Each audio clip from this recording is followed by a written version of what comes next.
Nigeria's Nnamdi Kanu and IPOB.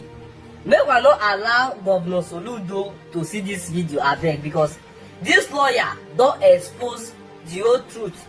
Make una listen to this video. Make una hear what this lawyer they expose for inside this video, and waiting in the also they talk about when they say Governor Soludo, when they talk about the sit at home where they go on for Anambra State. But now what did this lawyer call the expose for inside this video? Now what did shock me myself?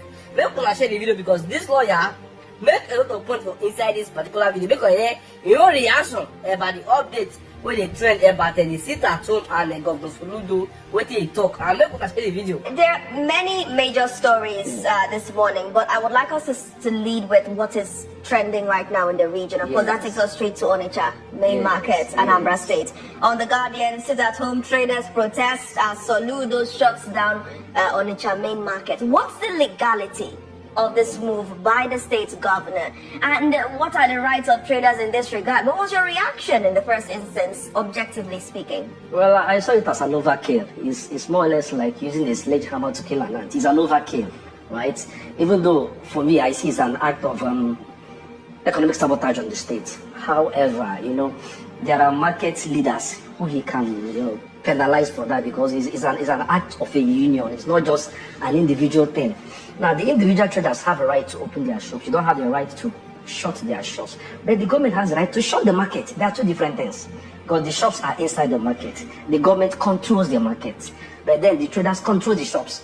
So he is not sealing the shops. He shuts down the market, which the government has right to do. Yes. So it's quite intricate. The government has a right to shut down market for reasons it may tell the people about a future. But then for me, I think it's an overkill. Though it's an act of economic sabotage for people not to go to market on Mondays. There is no excuse for that. There is zero excuses for saying that you stay at home. What if everybody stays at home? What if the doctor sit at home? What if the lawyer sit at home? So if we all do that, we shut down the state. So the government is coming from the angle of economically, this is the biggest market in Nigeria, or rather even West Africa, from what I've heard, is Ochanda, right? Or the main market. So it has an economic importance to the state. But then I think it was an overkill by the government to shut down the market for 1 week. It's not proper. Okay, let's also look at some of the issues raised by some of these marketers or traders. One, that they open their markets, but nobody to come and buy their goods on Monday, right? You guys are laughing. They didn't put that into consideration as they stated, and also how they putted the Onitsha with this whole IPOB movement, right? And also we saw a communique by Emma Powerful ordering that they should go back and open their markets. The government does not have the right to, which we had a conversation with the Commissioner for Information yesterday, and he was saying that let's know who they're going to respect. Is it the non-state actors or the government, right? How would you see this pan out in coming days regarding the back and forth? And we saw the uproar yesterday, the riot, in Onitsha, protest, by the way, by these individuals. Why would they close down the market? We even had gunshots too, from the clips we saw, right? So, but in the coming days, regarding the back and forth right now, the counter from IPOB spokesperson Emma Powerful, the order is given, and the government of Anambra State, what do you think is going to happen in coming days regarding this closure? Well, I think they will settle. The governor is meeting with the union leaders tomorrow. I believe that there's going to be a settlement. There's going to be a win-win situation for people of Anambra and the businessmen and women in that market. I think everybody should calm down, and so we don't need to lose lives before we can get the right things done. So the government should have a listening ear to the marketers. We must not shut down the market till Monday as promised. So let's let them have the escalation, have a discussion by tomorrow. Hopefully, I expected the meeting to come today, not even tomorrow.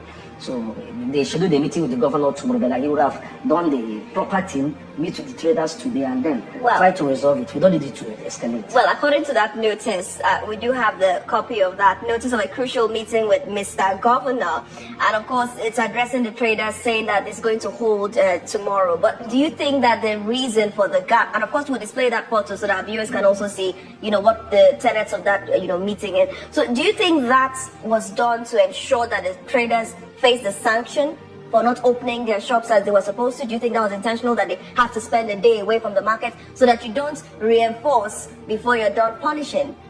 Maybe, most likely. However, I think that the earlier they meet, when I heard about it, I was not very comfortable. We have a situation at hand, so you handle it with speed, you handle it with dispatch. You don't rest on, or anything can happen. You know, honestly, people are reputable for being, you know, stubborn to a fault. So they have a hard stance and they stand by it. So the government should play the big brother. We are Igbos. I'm the Igbo. So come around to the round table. Let's talk about this and see a way of resolving it. If it's a security issue, provide security for the market so that people who want to do business can come out on Monday to do business without being harassed or even killed by non-state actors who parade themselves as freedom fighters, who indeed, many of them are not freedom fighters. You may have criminals who may parade themselves as iPod members to hunt and kill people. So let's have security in the whole of Anambra, and people go about their duties without fear of molestation or death. Okay, moving on to Daily Sun. Atiku Abubakar knocks Tinubu. His government worse than military dictatorship attributed to the former VP. I'm talking about Atiku Abubakar. And governors can't save the president. APC in 2027 attributed to the Osun State government. I want to ask this question, right? Is President Tinubu wasting his time capturing these states? Because pundits will say they are just governors, right? The real mandates are the citizen. These will give the real mandates. Governors are just there and they just have one vote. Like, you can't actually tweak or turn things if you don't give them the right dividends of democracy and expect them to bring you back in 2027. How would this pan out too? And the question we ask ourselves is that have our votes ever counted in Nigeria? That is the issue. Yeah, it's true. Governors, they just have one vote. Maybe their aides, if they have 500 aides or 1,000 aides against millions of Nigerians who may vote against the ruling parties in power. But however, the issue is this. Do our votes really count? If you look at it, in a Senate climb, yes, the people can stand up and say we are voting out a particular non-performing government. If our votes don't count, so why is APC embarking on the e-registration and trying to get millions of people under them to have carrying members? They know that, oh, in these states, I'm literally going to get 5 million votes or 2 million votes because I have 5 million APC registered carrying members. E-registration is the best way, is the fastest way of rigging elections, because now you can do vote buying online. That people line up in the street to collect 2,000 naira. In fact, e-registration is the shortest cut to do vote buying, because you have their numbers, you have their details, you have their NI. So that's a kill. Yeah. Because apparently from the grapevine we heard that apparently these individuals will get 20,000 naira during the that's what I'm saying. This is the shortest cut to do vote buying, because you have them, you have their NI, you got their reaching with NIN with their BVN, so you can wire out the money to them without them having necessarily to come and stand in the hot sun to collect 2,000 or 5,000 as the case may be. So for me, I think it's not just a registration; it's just a ploy to get people, because they are registering party members. They're trying to register millions of voters across the states that they have captured. So if they do that, that means they have more people to give money to and more people to vote for them. So that's they right. know what they're doing. Daily Sun is still on the front cover. Court strikes out Kanu's motion seeking transfer from Sokoto prison. Now, according to details, one of the legal representatives is withdrawing from the case, saying that he has been in constant communication with the relatives of the applicants and they have failed to show up, and at the same time that Nnamdi Kanu is trying to dictate what he as a legal officer would say in court. Are you privy to the details of this, and what's your reaction to this new development, the application being through now to transfer from Sokoto prison, most importantly? You know, not long ago we are here, we discussed, Chide was also here, but I Chide, we have talked about the stance of Nnamdi Kanu and his family. They have a way of trying to force their legal team to do what they want, even when the representatives have the best in mind. You see, we are lawyers for a reason. We are not just picked from the streets to represent people. We are trained in the act of advocacy and their representation. So if your lawyer gives you the best advice, and then that's why we are called counselor. Counselor, because who gives advice, and then you are telling him this is what I want, and then eventually the lawyer withdraws. We have had it's now more or less like a serial sacking of lawyers. Everything he sacks them, and this man has also withdrawn. He says they are pressing me to do what I don't want to do. So I think Nnamdi Kanu should have a rethink with his family as to maintaining legal representation. They should allow lawyers to do their work for them. Lawyers are there for them to do the best for them. So if they continue on that trajectory, he may stay there for a long time. So he should have a rethink, allow lawyers to do their bit. We lawyers we are groomed and trained for a particular reason. So he should allow lawyers to do their best. He cannot have this gale of lawyers leaving him because they are pressuring lawyers to do what the lawyers don't want to do to represent them. So he should have everything so that maybe he may win his appeal. The pressure, is it what they want to do? Are they the right things or the wrong things? Are they not telling them to do the right things and not literally pushing them to do the wrong things? Law is technical. Somebody might lose a case because of technicality. So the law is saying, see, this is how you present yourself in court. For example, you go to a court and then you are shouting at the judges and your lawyer is saying, no, keep your voice down.